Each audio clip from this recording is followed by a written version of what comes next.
Fala pessoal, sejam todos bem-vindos para mais um... Não, espera. É o primeiríssimo... Já errei. Primeiríssimo ORG! ORG é um acrônimo, é isso? É acrônimo? Uma sigla? Ótica radioativa sobre games. Sim, o nome é cretino, toda a vida a gente tava sem ideia, saiu isso e a gente botou porque foi legal, vai. ORG é muito bom.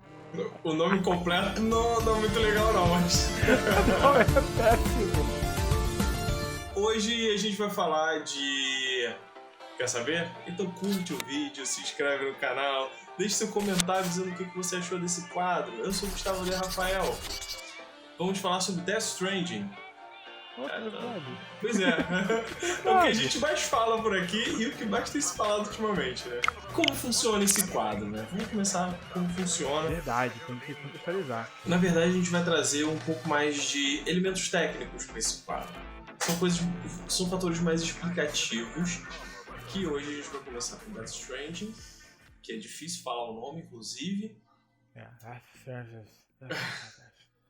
Que, justamente por esses elementos no Death Stranding, ele sofreu certa polêmica, né?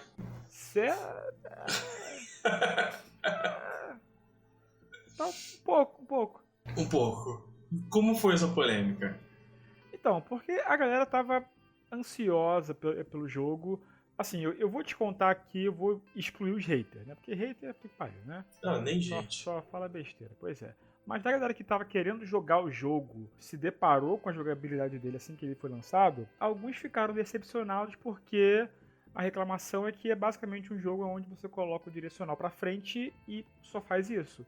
A sua função é andar de um lado pro outro do mapa, né? Que é gigantesco e basicamente interativo com tudo, e que a sua função é só essa, andar de um lado pro outro. E aí a galera, uns gostaram, outros não, aí o nego fala que não é pra todo mundo, aí rebate dizendo que o jogo é ruim, vocês estão querendo achar desculpa, e seguiram nessa polemiquinha aí. Inclusive eu fiquei até surpreso quando eu vi IGN Internacional dando nota 6,5, né? Pois é. Caramba, que ousadia, IGN dando nota assim pra jogo do Kojima.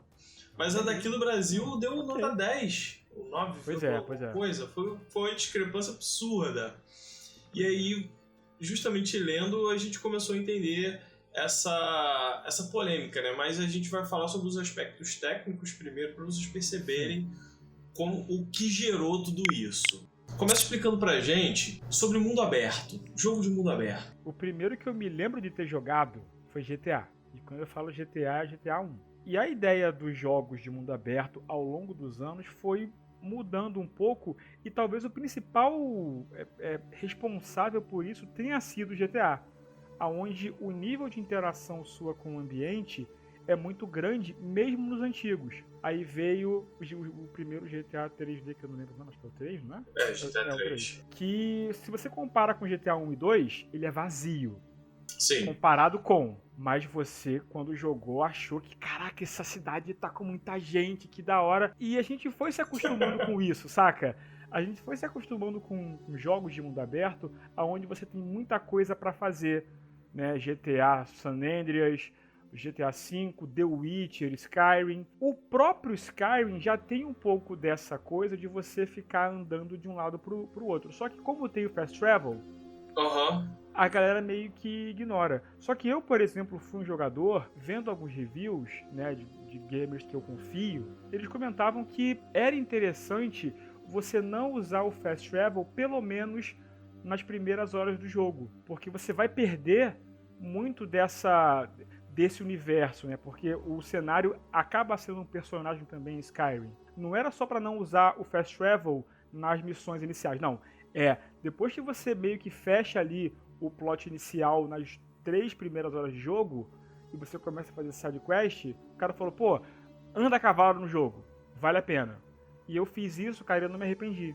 Eu tive alguns problemas em Skyrim de levar umas bicudas de gigante baixo nível, não, né? exato, mas sabe, você longe vai... pra caraca. Isso. O próprio World of Warcraft reclamavam já um pouco disso, né? Um jogo que você anda, anda.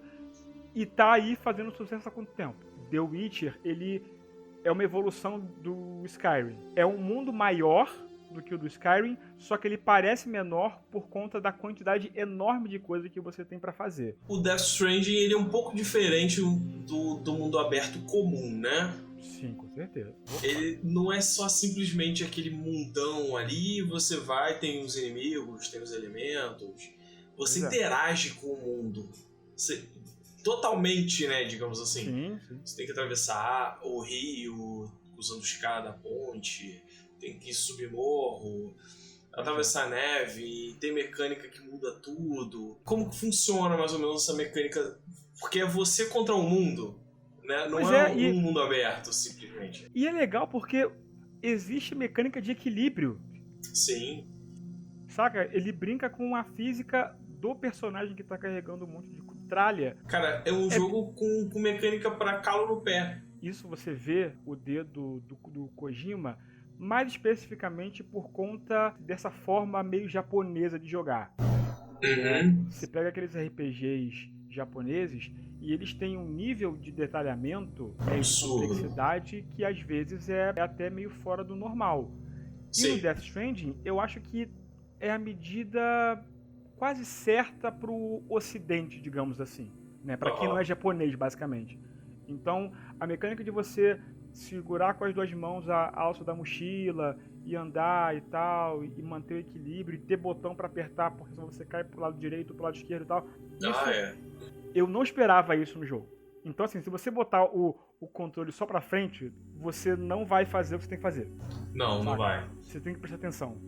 Diferente de jogos como What Remains of Edith Finch ou eu sempre erro esse nome.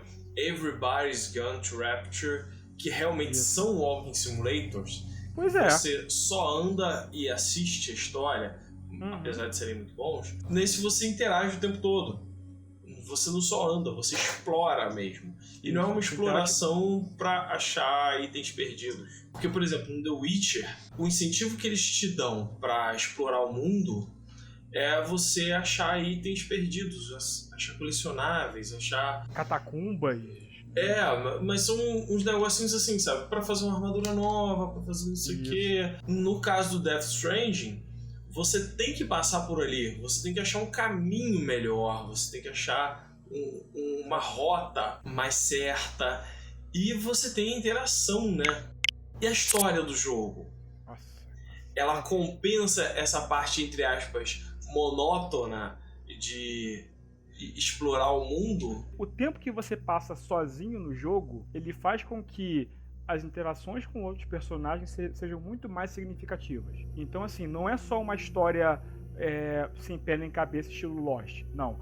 Além da história ser complexa, você tem essa abordagem mais intimista que o Kojima faz no jogo, né? Que você tá sempre você, o bebê você. E aí, quando você encontra lá uma menininha, um sucateiro que perdeu a mulher da vida dele, na verdade ela não tá... Sabe? O personagem não tem muita ligação com isso, mas é muito difícil pra você como jogador não sentir alguma coisa. Eu acho que essa é a parada. Eu confesso pra você que, apesar de eu achar da hora, eu tô com medo. Porque Lost está aí para nos provar que é complicado. Mas eu gosto desses mundos estranhos, assim, saca? Esquisitinhos. Você vê, na verdade, que como toda história de ficção científica, a ficção científica é pano de fundo. A intenção do roteirista, do diretor, do criador da história é sempre discutir relação humana.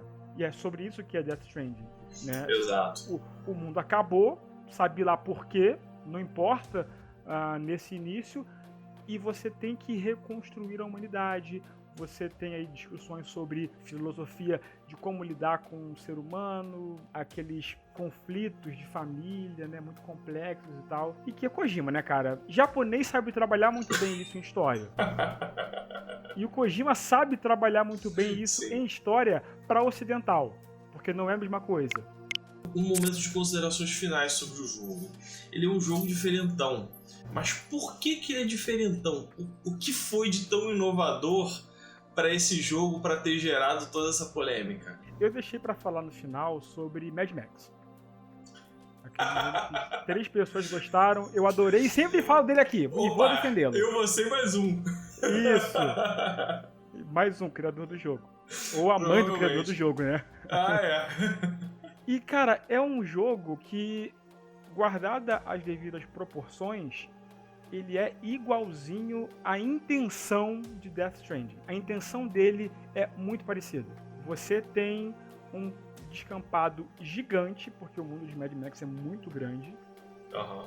E não tem nada nele. Nada. Nada, só zero. E tem uma parte do jogo onde você pode ir pro deserto. Você fala, pô, mas no deserto. Deserto pro jogo, calcule. E é longe. E, cara, é literalmente só areia. São dunas de areia e mais nada. Não tem inimigo, não tem item, não tem nada. Aí você fala, como é que você gostou disso? Porque quando eu tô jogando, eu já falei isso aqui algumas vezes, eu gosto de ser o personagem. E eu entro no mundo em que ele está. Então eu comprei a ideia de que o mundo pós-apocalíptico, no estilo em que o Mad Max me apresentou esses anos todos, tem que ser aquilo ali. Sim. Então se é aquilo, tá certo, eu gostei. Então eu vou colocar minha mente, né, o meu estado de espírito para jogar aquele game nessa pegada. Então, cara, eu trocava, tipo assim, eu sei que isso é muito vergonha alheia, mas tudo bem. Eu tinha que ir para o deserto. É uma parte mais quente do jogo. Eu ia lá, trocava a roupa do Max, deixava ele sem camisa, só que eu não sei o quê. Porque isso faz parte do jogo pra mim, saca? Uhum. E é isso que me parece ser o Death Stranding. Parece ser uma coisa onde você vira o personagem de uma forma diferente do que é em The Witcher, do que é em GTA, do que é em Skyrim. E é você e o personagem. E esse universo que ele te mostra, que é tão rico, tão bonito, tão bem feito, acaba sendo a sua interação. Você interage com um universo que vira meio que um personagem vivo ali. O meu lado, o que eu gostaria de deixar aqui como consideração final, o fato dele ter nadado contra a corrente com tanta força, quando você tem um jogo, uma era, né, na verdade, em que tá tudo sendo muito pautado no multiplayer, muita gente no um contra o outro, né, o PVP, o Battle Royale, tudo com muita força, e ele de repente monta um jogo que você não tem como ir contra o outro, sabe? Você só pode jogar a favor e... É verdade. Você ganha as curtidas, você ganha coisas melhores graças a isso. Ele te recompensa por você ser uma boa pessoa, sabe? Não é só você não contra outros, mas é você sozinho. Exato, é você sozinho mesmo. Sozinho, mas ao mesmo tempo você interagindo com outros jogadores, né? Porque, tipo, se o cara fez uma ponte em determinado local, você pode utilizar a ponte do cara. Você pode pegar o equipamento do cara para melhorar o seu. São umas paradas assim muito legais. Então é um incentivo muito grande a você fazer alguma coisa boa, porque a gente comentou aqui, né, em off, que em Dark Souls ele quer te ferrar. Quando ele coloca a dica. Em Death Stranding, se você quiser ferrar alguém, você, sabe, não vai ter aquele avanço no jogo. Então as pessoas têm incentivo real pra seguir. Esse foi o nosso primeiríssimo org. Não precisa repetir o título. Falar isso, cara. O título cretino deixa. Não, eu vou botar na descrição, vai ser a descrição do vídeo vai ser só esse.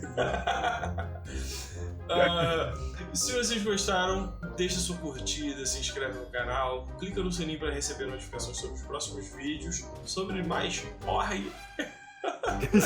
Mostra, cara. A gente vai ficando por aqui, uma boa sorte e valeu!